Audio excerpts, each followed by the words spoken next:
And today's show is on sound for dementia.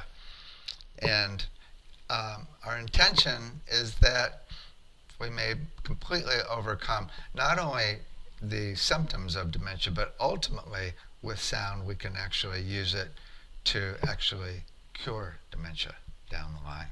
Right? That's all. So today we're going through dementia. Now, about a year ago, we got a contract with the largest dementia company in Northern California. And we've been doing treatments and a full range of protocols for dementia for over a year now. And they've been tracking every single little detail we've done. And it's shockingly effective. It's really effective.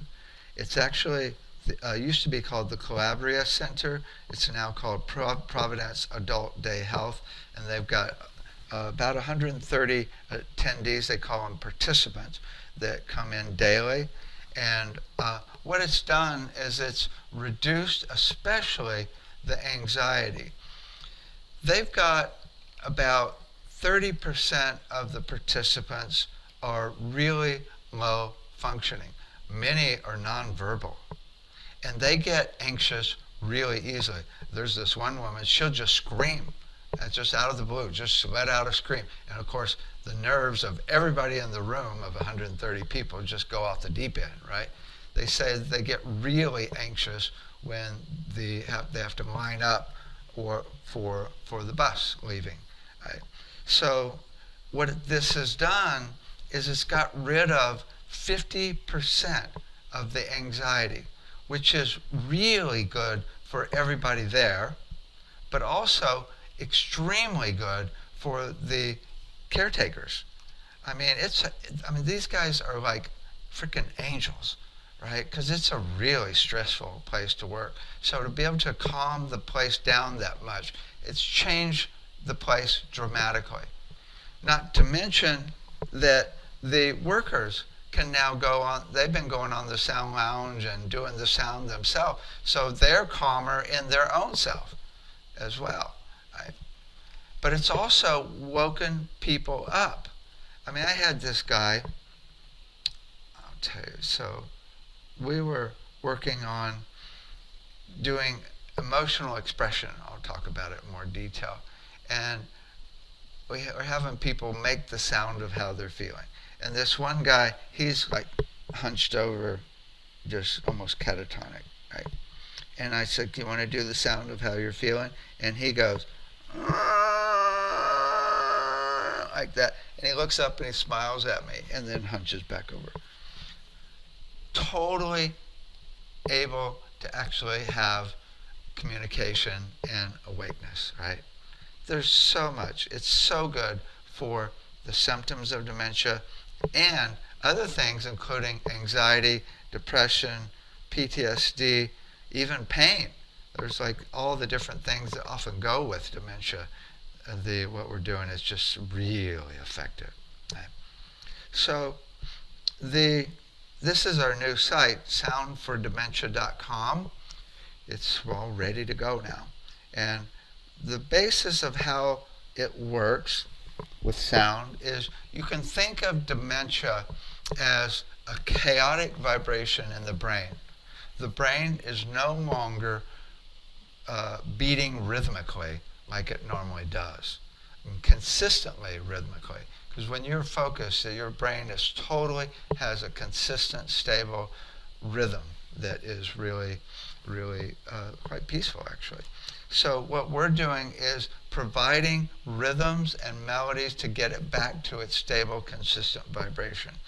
In the early stages, this is really about activation, because the latest research I just saw last week as well on Yahoo is that they're now activating the brain with certain drugs, and it's really effective for reversing the dementia, because the brain needs to be activated and sped up.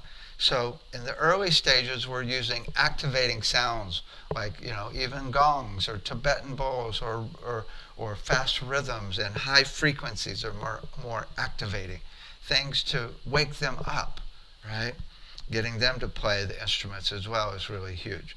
And then in the later stages, they often go into anxiety really easily. So now it's not about activation. It's all about calming. Right? Because if we get activated, it just triggers them. So we do not use a gong. We do not use like a Tibetan bowl with a wood stick. I mean, we got to be really careful in the later stages when people are really sensitive. Now, I want to play this video that Providence put together that's really cool about the program. It's just kind of an overview about the program. So check this out. Uh-oh. Wrong button here. Here we go. Okay. Yes.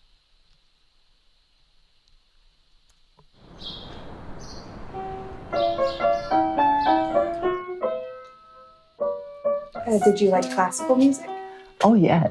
Did you like Elvis? Elvis. I don't know even what that is, tell you the truth. That's okay. I think I would have enjoyed listening. Yes. But not trying to play. You could have been in a rock band. Oh, wouldn't that have been fun? My mother majored in music at the Conservatory of Music in Chicago. She studied violin. She played like with Napa Valley Symphony. She played with chamber groups, music. Could you tell us when you started to notice the changes toward dementia and what that was like? If I think back, it's hard to pinpoint exactly when. So we were noticing more things, but she still was driving. And then she had a couple of really bad falls where she hit her head. She didn't have a concussion per se, but her memory really started getting worse after that. Who's that? That is you. Was that me? Uh-huh. We'd say, well, okay, only drive to church and back. And she got lost going to church, that she realized, okay, I can't drive anymore. And that's when I moved in full time, because I knew she'd feel trapped. And I realized I couldn't leave her alone at all. She's part of the Providence Adult Day Health Program, and it's been a godsend. She loves it, and I love it. Providence has always been very much attuned towards non-pharmaceutical interventions. We have incorporated 3 music programs. One is our original music and memory program. We have sound therapies in 2 programs. One is our sound lounge. So the sound lounge is for helping with emotional distress as well as physical ailments. We've had reports from the caregivers at home that, oh, my loved one slept better after the sound lounge treatment. And then the third component of our sound therapy is the sound instrument group. Watched things where people that are very agitated, and I've seen them relax. And I think what the music, it really brings us right back into our bodies. It's really beautiful to watch. I think it's one of the nurses who came out to me one day and she goes, you know, we have this music group in the afternoon. Dorothy, your mom was just going to town on the xylophone. I said, she was a music major. She also plays piano. She goes, she plays piano? I had forgotten or hadn't realized they had an upright piano there. By the very next day, LaToya had her playing the piano. And now she plays more here at home too, which is great. I could see a huge difference in anxiety, depression, improving through all of these sound therapies that we do. We believe that a person with dementia has a life to live. The staff there is phenomenal. They are so kind. Her memory care doctor feels she's doing as well as she is because she's going to the day program, and I agree with her. I feel this enriches her life. About a week ago, it's about midnight, and all of a sudden I hear her start to play the piano. And that has never happened before. And when she was finished playing, I met her in her bedroom, and she had the biggest smile on her face. It is the power of music. It just brings her so much joy.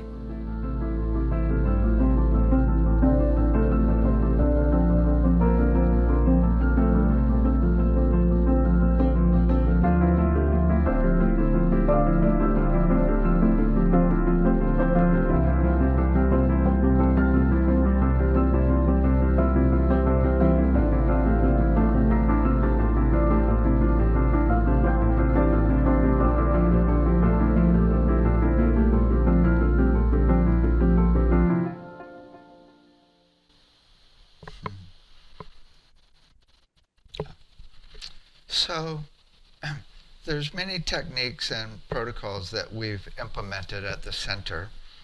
Let me talk about them. So first of all is playing music they love.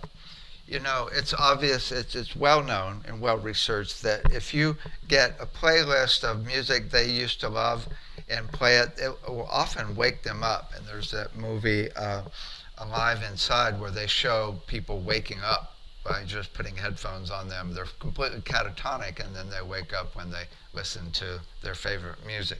So that's really cool. But you know, there's also many really effective sound healing soundtracks. I mean, there's like some really trippy stuff, everything from Tom Kenyon to, you know, my stuff. I mean, there's like so much out there that's really just gets people really high. It's a whole nother level of music. So what we've done is we put together about 150 songs, and then we go through and test them for what sound healing music they like as well. So now they've got the music they love to listen to, and they've got the music they love from the sound healing list as well. And that can get them really high because there's a lot of energetics and intention in the sound healing music. So that's the first step. The second thing is to actually do instruments that they love. So they bought at that center almost everything we have except the gong. Right? So they've got everything from all these different instruments from, here we go, from crystal bowls to Tibetan bowls to sansula, which is a kalimba, elk frame drum, a rav drum, which is like a hand pan, and then a free note xylophone, koshi chimes, and tuning forks. And so what we did is we went through every participant and tested all those different instruments to see which ones they liked. And then when we do treatments or do concerts or interactive playing, we don't use the instruments they don't like. A third of them did not like the crystal bowls. They're too piercing. So we don't use the crystal bowls in the sessions with those that don't like them, right? So this was really, really cool. We had this one woman when we were testing, she was like, yes, you know, and no, right? And then I even had a little kalimba and I put it in her hands and she's jamming. And the staff was freaking out. This woman hadn't responded to anything in 2 years. Right? It's really cool. Also, I have to tell you, I had another situation that was really interesting. This one guy who was very high functioning, but he had really bad tremors. And I'm playing the xylophone to see whether he likes the xylophone, thumbs up or thumbs down, right? And I'm playing it, and I said, what do you think? And he goes, second note. I'm like, what? He goes, second note. I'm like, second note? Yes. Okay. Oh, second note on the xylophone. So I played it, and his tremors stopped completely. I'm like, whoa. Well, this guy knew what note would calm his nervous system, which is probably his home note, right? So then I said, okay, can you tone that note? Sing any vowel. And he goes, oh, well, that didn't work. Okay. How about toning it silently? He was really high functioning. So he went, okay. So he went in his head, and his tremors stopped completely. I made him a CD in that key, and now his tremors are gone whenever he listens to it. It's really cool, really cool. So we also are playing music tuned to their brain. That's our brainwave assessment I was talking about earlier. So we're testing every single one to see what note makes them the most peaceful, what note and rhythm. And then we give them music tuned to their brain in delta, theta, alpha, beta, and gamma. And it's really effective. I mean, it's so cool because when people are, especially when they're really fragile, it's even more effective because rhythms and tones that are not tuned to them actually can make them more anxious. And it's just so cool to see them completely calm down. Now, when we also put them on the sound lounge, and which they have there, and you have to be careful because it's very powerful. So we'll test them at different volumes of vibration and different volumes of sounds in the room. And it was so funny because a few months ago where it was there, and we put this guy on, and I said, okay, we're going to test the volume. And the guy goes, I was a deadhead. Turn it up. Crank it up, man. I'm like, oh my God, it was really funny. But they just love the vibration.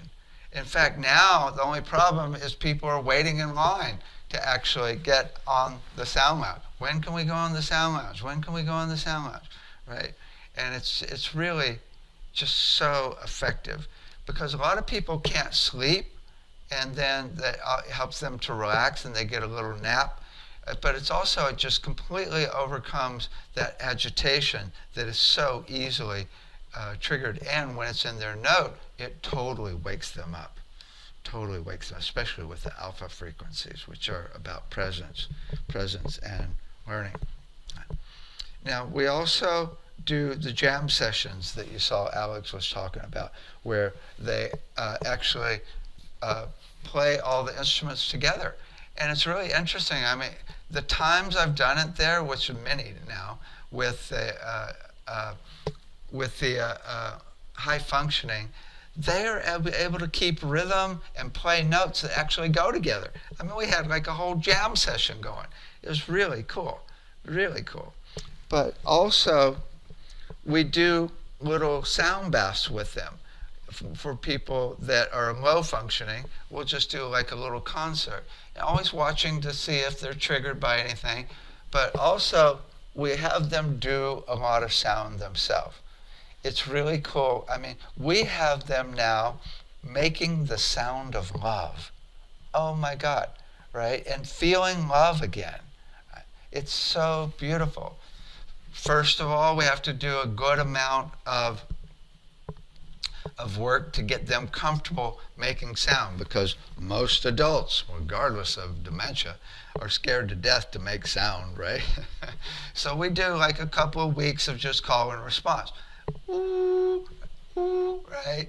Ah, ah. And we do a lot of emotions as well, right? To get them comfortable making sounds of emotions. And then after a couple of weeks, we get them to start making the sound of how they're feeling.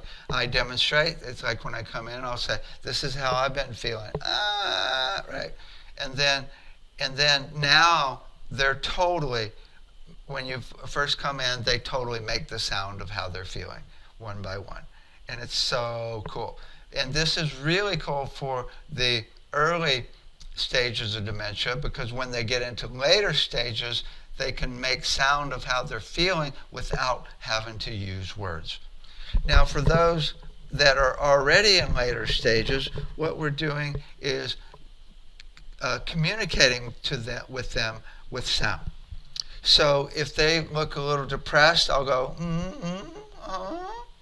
or if they look happy, I'll go, ooh, right? So I'll match their emotion or how they're feeling with a sound. Or if they make a little expression, I'm like, oh yeah, right? So we do like, it's almost like a little gibberish session back and forth. In fact, it was funny, even before we started this, one of the workers there said, yeah, Joe, he kind of just mumbles all day. And then I mumbled back to him, and we had a great conversation. It's so cool when you get that connection again, actual connection, which wakes them up, right? That's so, so beautiful. Now, we have not only the vibroacoustics, which are the sound lounge and sound table, and the sound vest as well, but we also have tuning forks. And it's been really cool to see how effective this is. At first I was a little afraid to put the tuning forks on them, but I got really comfortable with just putting the tuning forks like right on their hand on a little acupuncture point. That's really good for the intestines, right? And they look down and they feel them vibrating on their body. And it's like, whoa. And now I'm putting it on their shoulder, right? I'm like, is it okay? Is it okay? And they're like, yeah. Or if they got a little pain, we'll put the tuning forks on them. And it's so good getting them back in their body. And that's what the sound lounge and the tuning forks are all about, is getting them back in their body. Also, we've got the frame drum, the big drum that we play and next to them, and they can feel the vibration of that. Again, just getting them back in their body. So there's, we're very careful with safety protocols. So we're always watching like hawks so that we don't trigger anybody, because some people can't handle sound. Sometimes it's a little too much at all. So you've got to watch really closely. But it's just been so effective.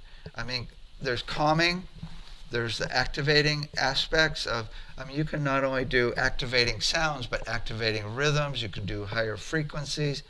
And also just the benefits of playing in a group are really effective. Then they synchronize with everybody in the group, and there's that part of the brain that does synchrony is triggered, and that's very cool. But then there's the 40 hertz. Now, there's a lot of research now that shows that 40 hertz can be really effective. And the original research was actually infrared being played on the brain at 40 flashes per second, right? Which is actually a rhythm of 40 cycles per second. Right? So now people have started using 40 hertz with sound and found that to be really effective. I've got a research project that one of my students did on 40 hertz. I've got just a short version of it I want to play for you, and then I'll play you my new song in 40 hertz. Okay, so this is one of our students, Michelle Venegas. Check this out. This is really cool, the research she did.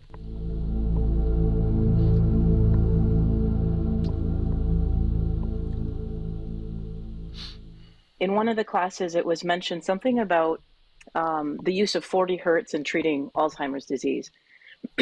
And so it's for personal reasons that I decided to take a deeper dive. My mom she's in the beginning of the late stages of Alzheimer's. And so, of course, I'm really interested in this. I'm also beginning to work with that population. I spend a lot of time with those folks. She's in an assisted living facility, so I spend a lot of time with them. And I wanted to know as much as I could about all of the ways to treat it, because the drugs are really not working. And something that we've been discussing as a family is like, well, how, and with, the doctors, I'm like, well, how do you know that it's working? So anyway, my interest was really piqued by the 40 hertz sensory treatment. So just a quick overview. We all know about Alzheimer's disease. It's a huge and growing problem. In the last 20 years, deaths from heart disease has decreased by 7%. Deaths from Alzheimer's has increased 145%. So this is just ginormous. There are 5.5 million people in the US with Alzheimer's, probably more. I've seen some different stats, but okay, roughly that. The number is projected to reach 13.8 million by 2050. There's more than 11 million people providing unpaid care for family members with the disease.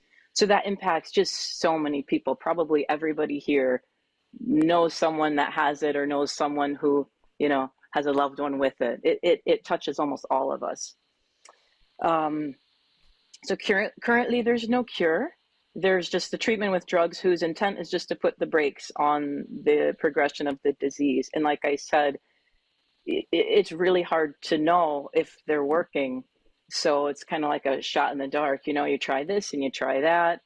How do we know? With my mom, we're at a point where like, well, is it time to stop and pull her off? And what happens if you do? And all of that. So an incredible amount of money is being dumped into finding the magic pill that will supposedly cure it. Medicare expects to spend $3.5 billion on a new Alzheimer's drugs next year. $3.5 billion. And it's really likely that this drug won't do anything more or better than the ones that came before it. So just a quick overview of Alzheimer's disease. It's a neurodegenerative disease. The hallmarks, and I'm sure you've all heard these two things, the beta amyloid plaque and the tau tangles. The amyloid plaque builds up in the space in between the cells, and the tau tangles builds up in between inside the cells. And these are the proteins that are suspected to be the culprits that damage the nerve cells, which lead to memory loss, behavior and personality change, and increasing difficulty carrying out your daily life tasks. So a little bit about the little bit about the gamma brain waves. The range is 30 to 100, and they're involved in processing new information, learning, and memory. They're referred to as the binding frequency because they synchronize the right and the left sides of the brain. And because of these benefits, researchers have begun looking into the use of gamma waves in treating, in addition to Alzheimer's, Parkinson's, other mild traumatic brain injuries, epilepsy, stroke, ADHD, depression, and it's the use of the 40 hertz that is the focus of the research. So in 2015, this incredible research team led by Dr. Tsai, she's amazing. They noticed that mice who had the symptoms mimicking the Alzheimer's, right? They give them, they model that, had weaker decreased gamma waves, particularly in the hippocampus. And this is the region of the brain associated with memory, one of them. And so this piqued their interest, and they began their research to see if boosting the gamma waves could be an effective treatment. So they started by exposing the mice to a flickering 40 hertz light. The results were really positive, and the amyloid plaque decreased by half, which is huge.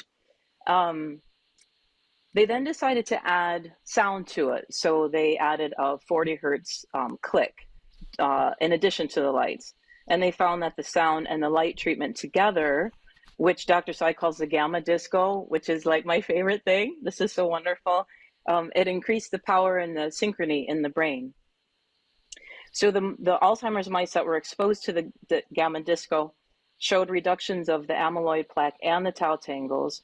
More of the synapses were preserved, so more of the brain cells survived, leading to less brain decay. And the ventricles in their brains also looked more normal, and they performed better on learning and memory tasks. So what's actually happening in the brain to cause this? What is happening in the brain, research seems to point to the removal of metabolic waste. So the brain doesn't have lymphatic structure, and it has its own plumbing system that's known as the glymphatic system. So this system flushes out metabolic waste via cerebrospinal fluid, which has been mixed with interstitial fluid. And then it sends it to the lymph nodes in the neck for continued filtering and flushing. So it kind of takes it from the plumbing up here, shoots it down here, and then further flushing, which is, right, I don't know if any of you do the lymphatic drainage, but you think about that would kind of make me want to do it more. The study showed that the lymph nodes in the necks of the mice were just full of amyloid plaque. So the result seems to show that the boost in the 40 hertz gamma wave stimulates this glymphatic system. It widens the blood vessels, which increases the blood flow and circulation, which also is likely what helps flush the waste. So the results are incredibly promising in mice, and they're moving to trials in humans. And in fact, this particular doctor has a large scale trial in humans scheduled for next year. So the benefits of the 40 hertz gamma disco have been found by several other research groups as well, leading to thoughts of using EEGs to detect weaker gamma waves, potentially signaling early stages of Alzheimer's and delaying the onset of the disease in the first place. They've also done auditory only stimulation, and that research has also found similar results. Alzheimer's patients given the 40 hertz auditory stimulation have shown improved mood and cognition and happiness after 8 weeks of treatment. And even people without the disease who were giving the 40 hertz binaural beats to listen to showed improvement in memory tests and had faster visual and auditory reaction times to simple tests. But their cognitive function didn't really seem to show any improvement. So they've also been looking into a third modality to treat Alzheimer's, and it's 40 hertz tactile stimulation. And the research on this has also been found to be really promising. What they did was they shook the mice, their cage at 40 hertz, and they did it for an hour. And they found, the Alzheimer's mice that were exposed to 1 hour of full body 40 hertz stimulation for several weeks showed similar results as with the sight and sound stimulation. They showed a significant reduction in the tau tangles, the maintenance of the synapse connections, and this is a first study to show improvement in motor functioning, which is super promising. Infrared light is another modality that's been researched actually before the whole gamma disco started.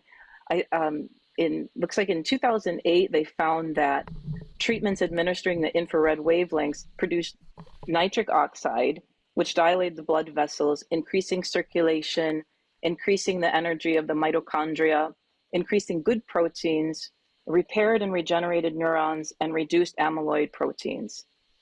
Patients with mild Alzheimer's who had the transcranial alternating current stimulation, they call it TACS, 6 minutes a day, twice a day for 8 weeks, showed improved cognition, positive mood changes, improved sleep, improved daily functioning, and memory. And the families really appreciated it because it was an easy thing to administer. It was this little helmet that they put on, and they just, hung out for 6 minutes a day. So as the studies are moving from mice to humans, they're finding similar and positive results. Decreased brain atrophy, improved mood, improved memory, better sleep. They're still trying to figure out all the details, how long, which type, all of that. But it seems to be really clear that 40 hertz, whether seen, heard, or felt, is the key to treating mild to moderate cognitive disease and degeneration. And best of all, the treatments are safe and non-invasive and way, way cheaper than all the drugs and easier to administer for the caregivers. So Dr. Tsai says she dreams of a 40 hertz gamma society where 40 hertz gamma waves are incorporated into daily life through lighting and entertainment. And really, so much of that technology exists already. You can just Google, you go on Amazon and do 40 hertz light therapy or sound therapy. They've got light bulbs and all these other, light treatments that are pretty cheap and affordable. There's an app. I wanted to show you guys this because it was pretty cool. It's free. It's an app called All's Life. And so you go on there and it does the 40 hertz flicker and it has the 40 hertz auditory. And then there's just like games, you can do solitaire or Jewel Crush or whatever, and you can just sit and do this for a little bit. So I'll just give you a little look. Click that up. So do you see the flicker? And then you can have the sound and you can just sit and play the game and you'll have this 40 hertz stimulation. So it's pretty cool.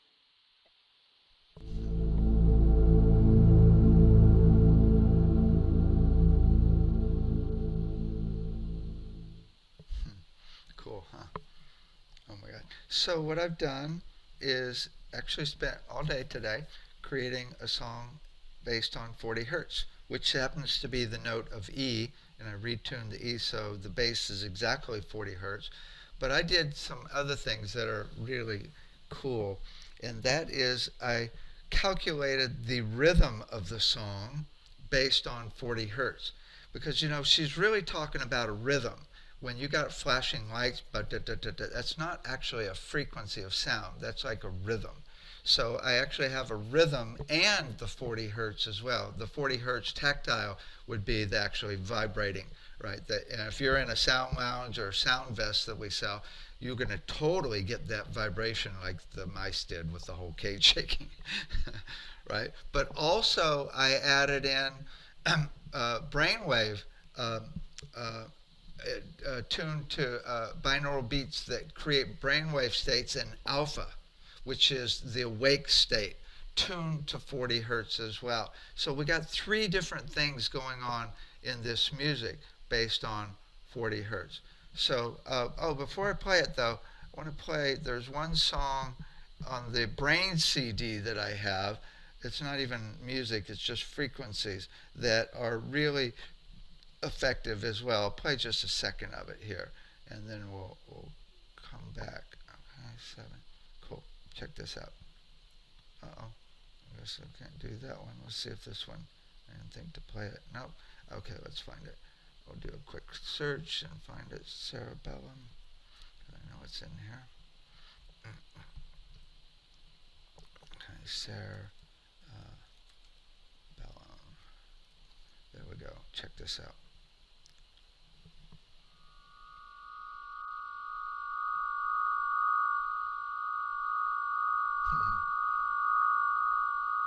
Can be annoying to listen to, but can be. I had this one student, her mom used it and woke up every time she played it. Right? So it's worth a try there. Okay, so here we've got Awakening, my song Awakening in 40 hertz. So not only is it the frequency, but also the rhythm and the binaural beats as well. Let me play just the last 7 minutes of this. Yeah, let's do that. Let's see. Here we go. So I added in some pretty fast, because a rhythm of 40 hertz is actually like, if you notice that flickering, it's actually like na na na na na na na na na na. So I cut that in half, octavized it down to get the rhythm of this actual song, and then put in some congas and stuff like that. Okay, so check it out. Oh, it's much better if you have headphones. The bass of 40 hertz you won't hear on computer speakers. So grab some headphones if you like.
we're looking at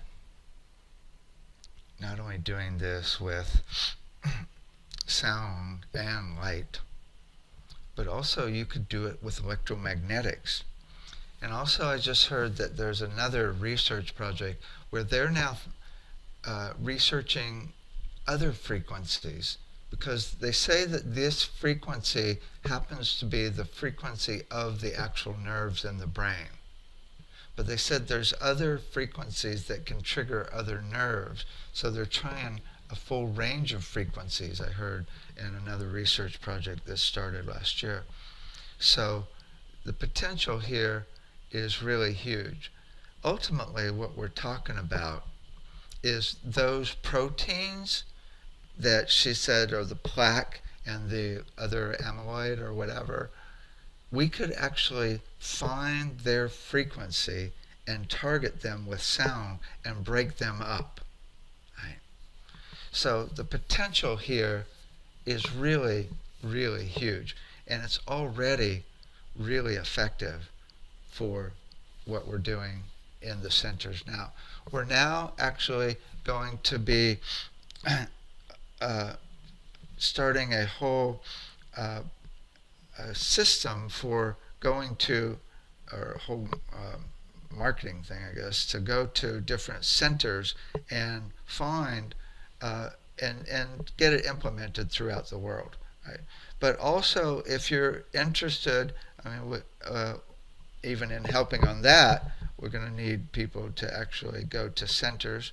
But also, you can just get the equipment yourself. So here's the techniques and technologies for home use. So you could learn how to do the brainwave assessment that we do. You could get a sound lounge or a vest. The vest's only $340. You can check out all our different music that we use, and then all the different instruments as well.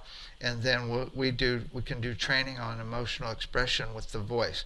So you could totally do all of this at home without even having a center where people go. Here's the vest we have, and then the strap, which is really good for pain, and then the sound pillow, and then the sound lounge and such. So we're on our way, and we've got so many testimonials that have been so effective in detail for not only people getting waking up, but also getting over anxiety and also getting over headaches and pain. I had this one woman, I have to tell you though, she was totally nonverbal, like about 6 months ago, and it was almost too much to get her on the sound table because she's really sensitive. So I looked at her and I went,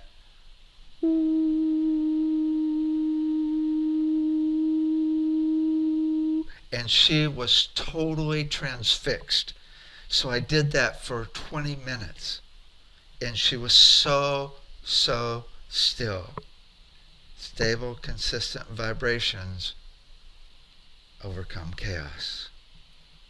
So we return to our intention that all dementia is in the past. It's all taken care of. Imagine that, what that would feel like. Feel that the rest of the evening, through the week ahead, months ahead, years ahead, and lifetimes.